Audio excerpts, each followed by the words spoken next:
बेरोजगारी और महंगाई पे वोट दूंगा। किसको वोट करेंगे आप? सपा को। हाँ? सपा। अरे आप मोदी जी के रैली में आकर रैली से ऐसे क्या क्यों होता बात है? कर रहे अरे हैं तो हमारे देश के प्रधानमंत्री है, हम तो आएंगे सुनेंगे अपनी बात। अच्छा कि आज रानी की प्रजा पता नहीं होता है। आज जो मानी बहन जी कहा था कि रानी की प्रजा नहीं पता था। जब से देश आजाद हो गया राजा तंत्र खत्म हो गया। केवल ईवीएम से पैदा होगा। ईवीएम से सांसद विधायक पैदा होता है, ईवीएम से प्रतिनिधि पैदा होता है। एक तरफ 5 साल राजा करता है, क्या होता है? ये जो कह रहे हैं उनका कुछ नहीं जाना, धार नहीं चलने वाला भैया का। कुंडा में क्या कुंडा, बस अब राजशाही खत्म हो चुका है। ये जनता तंत्र है, जनता जवाब देगी ईवीएम से। शब्द को सही कहा है, लोगों ने उसको गलत समझ लिया है। आज के देश में भारत देश का राजा कौन है? अगर संवैधानिक तौर पर देखें तो प्रधानमंत्री बोला जाएगा, लेकिन अगर पिछले जाएंगे तो जो जिसका शासन रहता था उसको राजा से संबोधित किया जाता था। कोई विदेश से जाता है तो भी उसको राजा ही कहा जाता है, ठीक है। तो संशोधन हो गया शब्दों में, तो इसलिए उनको प्रधानमंत्री दे दिया गया है। तो ईवीएम के द्वारा ही उन्होंने प्रधानमंत्री बने हैं। सभी सांसदों का वोट उनको गया है, सभी सांसद जीते हैं तब राजा बना। तो दीदी ने कोई गलत नहीं कहा, उनको जो समझ रहे हैं वो गलत समझ रहे हैं। ईवीएम की ताकत। हमारे साथ एक नेता हैं, वो राष्ट्रीय मुस्लिम मंच से हैं। मुस्लिम राष्ट्र, हाँ, राष्ट्रीय मुस्लिम मंच से हैं, और हम उनसे बात करेंगे कि प्रधानमंत्री का भाषण चल रहा है, रोड पे हैं, किस मुद्दे पर क्या सुनने आए हैं, यहाँ पर क्या सुनने आए हैं। सबसे पहले अपना नाम बताइए। हमारा नाम तौकीर अहमद है। पूरा परिचय बताइए। मैं मुस्लिम राष्ट्रीय मंच पूरी उत्तर प्रदेश का संयोजक हूँ, जो डॉक्टर इंद्रेश कुमार जी के संरक्षण में हम लोग काम कर रहे हैं। और हम लोग का ये उद्देश्य है कि इस बार 400 पार मोदी जी को लाया जाए। किस मुद्दे पे अच्छा 400 पार आएगा? कोई मुद्दा हमको बीजेपी का बताइए। आप देख रहे हैं कि पिछले 67 सालों में कांग्रेस सत्ता राज किया। पिछले 67 सालों में क्या विकास किया था? आज आप देख रहे हैं कि पहले हमारे हिंदुस्तान में 7 एम्स थे, आज 10 साल में मोदी जी 10 साल में क्या विकास हुआ? नए 7 नए एम्स तैयार बन के हुए हैं। और आप देख रहे हैं कि आप मिर्ज़ापुर में मेडिकल कॉलेज, डिग्री कॉलेज, विश्वविद्यालय बन के तैयार हो रहे हैं। मिर्ज़ापुर से 10 करोड़ का रोज प्रतिदिन का आयात और निर्यात है। कोई अच्छी स्कूल नहीं है, कोई अच्छा स्वास्थ्य विभाग नहीं, क्या कहेंगे? कौन अभी तो नया 50 बेड का हॉस्पिटल तैयार हो रहा है, कहाँ से बने? नौकरी क्यों नहीं मिलती है मिर्ज़ापुर के युवाओं को? तो सब नौकरी पर निर्भर है। कितने देश में कितनी आबादी है? महंगाई पे आप क्या कहेंगे? महंगाई कहाँ पे है? आप देखे थे कि 2004 से 2014 तक पेट्रोल का दाम कितना था? मनमोहन 65 रुपये था। मनमोहन जी की सरकार 60-65 रुपये। सुनिए, स्वर्गीय प्रधानमंत्री अटल बिहारी वाजपेयी की सरकार में 35 रुपये मिलता था पेट्रोल। आज फिर मनमोहन जी है, कहानी सरकार है, आज 97 रुपये है। बताइए तो कितना आप मान लीजिए ना, 70 रुपये मिला था पेट्रोल मिल रहा था मनमोहन जी की सरकार में। जब से मोदी जी आए हैं 25 रुपये बढ़ा, कितना ज़्यादा बढ़ा है।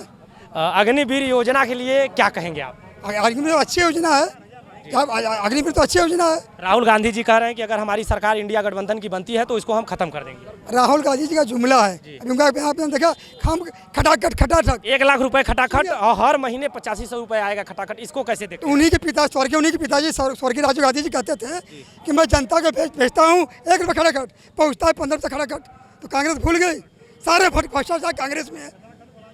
बोल रहे हैं कि जो 5 किलो राशन मिल रहा है, हम 10 किलो राशन देंगे। इससे पहले कहाँ थे?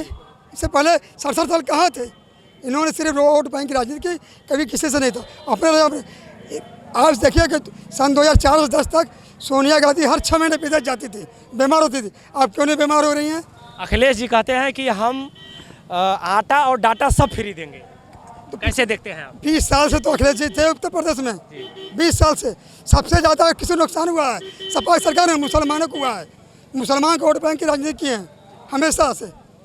अखिलेश यादव जी पूर्व पिताजी कहते थे, क्या पूर्व पिताजी जो मुख्यमंत्री थे, पूर्व मुख्यमंत्री मुलायम सिंह यादव जी क्या कहते थे कि लड़के हैं गलती जाती है। आज कोई अगर लड़का चौराहा गलती जाता है, अगर चौराहा गोली मार दिया जाता है। ये योगी सरकार, ये मोदी सरकार है ये। तो मिर्ज़ापुर के जनता के लिए आप लोग का मुद्दा क्या रहेगा? भाई मुद्दा आज 10 साल आपने देख लीजिए कि आज किस तरह आज देख रहे हैं कि अमृत भारत की वजह से कितने स्टेशन 20 स्टेशन बन रहे हमारे मिर्जापुर में। कभी देखा था आपने? खंडर था खंडर। आज मोदी जी रहते हुए अच्छा स्टेशन बनना, रोडों की चाल आप देख रहे हैं, नए रोड लाइन पीछे रही है। ये विकास नहीं क्या है? क्या है बताइए? और लोग हैं, और लोग से हम बात करेंगे। आप भी आ जाइए, थोड़ा सा बात हो जाए आपसे भी। सबसे पहले आप परिचय दीजिए अपना। मैं अखिलेश अग्रवाल, भारतीय जनता पार्टी का युवा नेता हूँ। क्या कहेंगे, 400 पार हो जाएगा? 400 पार से ऊपर ही जाएगा। मिर्ज़ापुर के लिए आप लोग का मुद्दा क्या रहेगा? मिर्ज़ापुर विकास कर रहा है और बहुत तेज़ी से कर रहा है। अभी कुछ चीज़ें रह गई हैं जिसके लिए माननीय अनुप्रिया 2024 का विकास क्या रहेगा? यहाँ से इंडिया गठबंधन से रमेश बिंद प्रत्याशी हैं और बीएसपी से त्रिपाठी जी हैं, तो क्या कहेंगे आप? रमेश बिंद जी कह रहे हैं कि मिर्ज़ापुर का टोल प्लाजा जो टोल टैक्स लगता है ख़त्म हो जाएगा। देखिए, मिर्ज़ापुर में विकास हो रहा है तो टोल टैक्स तो देना ही पड़ेगा, क्योंकि अगर सड़क आपके पार्टी से ही रमेश बिंद सांसद थे भदोही से, की लड़ाई से बाहर हैं। माननीय अनुप्रिया पटेल जी जो है लगभग 5 लाख से वोट से अधिक जीत रही हैं, और रमेश बिंद को चिल्लाने से न भारतीय जनता पार्टी की विचारधारा बदल जाएगी। रमेश बिंद जी को भारतीय जनता पार्टी ज्वाइन करके उन्होंने विचारधारा में सम्मिलित करके अपने ये बताया था कि हम भारतीय जनता पार्टी के लिए काम करेंगे, पर उनका मेन मुद्दा है कि मुझे चुनाव जीतना है, किसी भी तरह से सत्ता का लाभ लेना है। जनता का लाभ हो न हो इससे कोई फर्क नहीं पड़ता है। रमेश बिंद नंबर 1 के क्रिकेट हैं। विपक्ष के लोग कह रहे हैं कि अगर हमारी इंडिया गठबंधन की सरकार बनती है तो हम महंगाई को ख़त्म कर देंगे। देखिए, 8500 खटाखट देखो। देखिए, महंगाई तो कोई नहीं ख़त्म कर सकता है, चाहे मोदी सरकार हो, चाहे कांग्रेस की सरकार हो, चाहे किसी भी की सरकार हो। जिस तरह से देश की जनसंख्या बढ़ रही है, जिस तरह से देश के विकास में जो है मोदी जी ने किया है, विकास के मामले में कहीं मोदी जी पीछे नहीं है। रही बात ये महंगाई की, तो महंगाई कोई सरकार कम नहीं कर सकती है, क्योंकि लोगों की आवश्यकताएं बढ़ चुकी हैं। जिस घर में कहीं एक मोबाइल से बात हुआ करता था, कहीं 5-6 घरों में एक मोबाइल का बात होता था। आज के हर घर में 6-6, 7-7 मोबाइल यूजर हैं, और हर घर में जो है कम से कम नहीं तो 500 रुपये का अगर बात किया जाए, एक जर्नल घर में 500 रुपये से लेकर 5000 रुपये तक का जो है खर्चा है एक घर में खाली मोबाइल का। तो बाकी तो छोड़ दीजिए, लोगों का जो है स्तर बढ़ा हुआ है। अब ये कहना है गलत है, महंगा ये कहना आइए कि महंगाई आइए आप इधर आइए, और हम बात करेंगे कि यहाँ से अनुप्रिया पटेल जी हैं, उसके बाद इंडिया गठबंधन से रमेश बिंद जी हैं, जो बोल रहे हैं कि टोल टैक्स ख़त्म कर देंगे। जो रोड का टोल टैक्स लग रहा है उसको हम ख़त्म कर देंगे। कैसे देखते हैं आप? कहाँ से ख़त्म करेंगे भाई?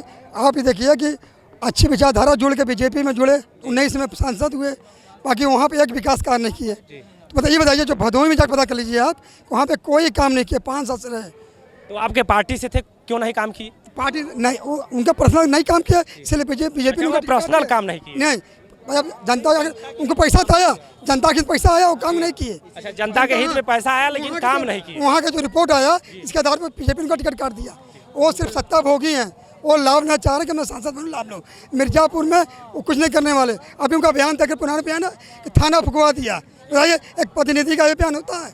ब्राह्मणों का जनेऊ उतार दिया, ये बयान होता है? उस समय तो आपके पार्टी से जीत गए। हमारी पार्टी से उस समय नहीं थे, ये बसपा में बोले थे। तो आज आप इनका बयान आ रहा है, ये क्या शब्द है? बीजेपी ऐसे बयान लोगों को बाहर कैसा दिखाती है, बीजेपी ने दिखा दिया। वो तो बोल रहे हैं कि हमारे साथ दलित भी है और सभी जाति के लोग हमें वोट करेंगे। वो भरम में जी रहे हैं, भरम में जी रहे हैं, कोई साथ नहीं देने वाला। जो खुलेआम गाली दे रहे हैं ब्राह्मण बिरादरी को, और फिर कह रहे हैं कि हम थाना फुकवा देंगे, जीतने के बाद क्या करेंगे? वो तो दंगा करा देंगे।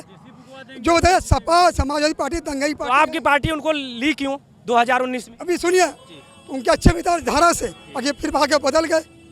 ये बताएं कि अभी सपा के लोग तैयार हैं, कह रहे हैं 4 तारीख को अगर सरकार बदलेगी, हमें क्या जा रहा है हमारे गांव में कि सपा सरकार आएगी तो मैं गांव से मार के बाहर निकालेंगे। बताइए, अभी सपा को तैयार हैं लाठी डंडा लेके। बताइए, जिस सपा सरकार बनेगी फिर हिंदुस्तान पूरे हिंदुस्तान दंगा करेंगे, यूपी के साथ हिंदुस्तान दंगा करेंगे। ये दंगा ही पार्टी है। और एक बात है, जो राजा भैया कह रहे थे कि आकर अनुप्रिया जी को हराएंगे, राजा भैया तो मैं चैलेंज कर रहा हूँ, आकर मैं भी पठान हूँ, मैं पठान, मेरे पूर्वज ठाकुर थे, मैं पठान हूँ, मैं चैलेंज कर राजा भैया को किया। सुनने में आ रहा है कि 29 तारीख को समाजवादी पार्टी के राष्ट्रीय अध्यक्ष अखिलेश यादव और रहा है, उससे कुछ जनाधार बदल जाएगा क्या? आके राजा भैया देखा ना, माननीय अनुप्रिया जी ने सही कहा था कि आज रानी की प्रजा पता नहीं होता है।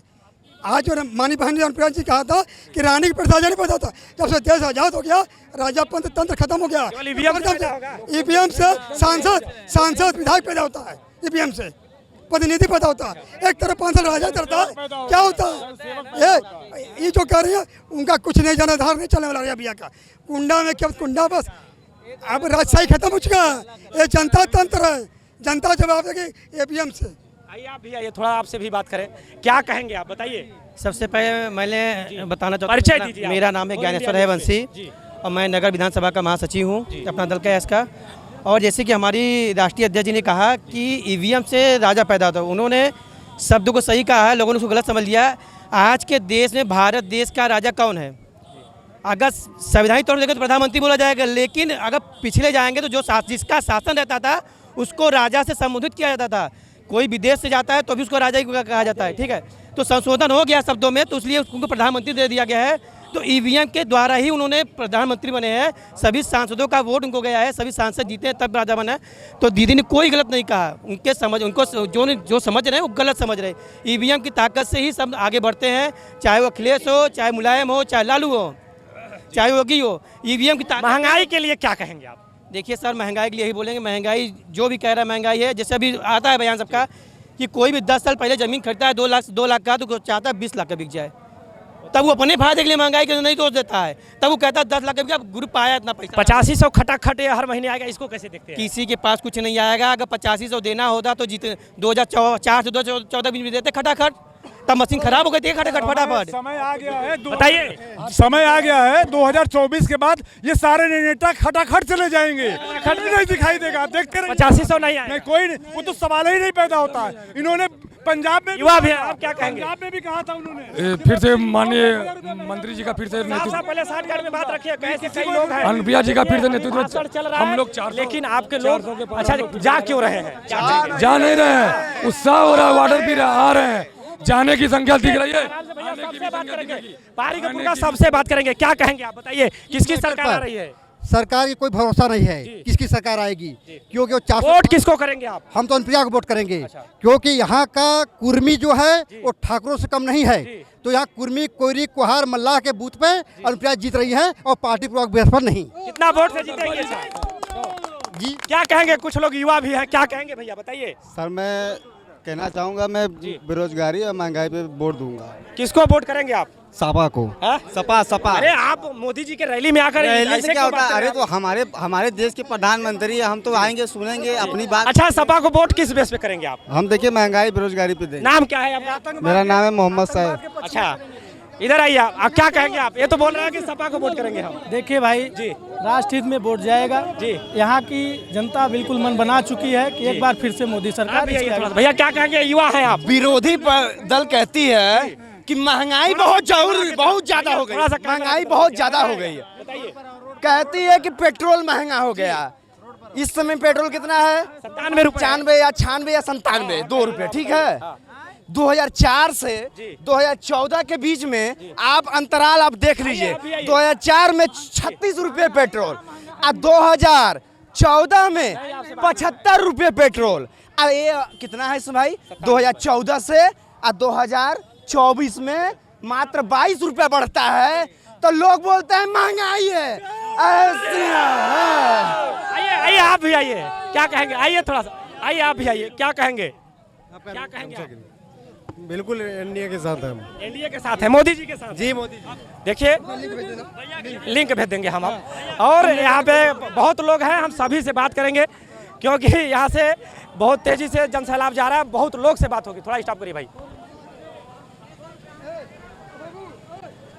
लिंक भेज देंगे, फॉर इंडिया सर्च करिए।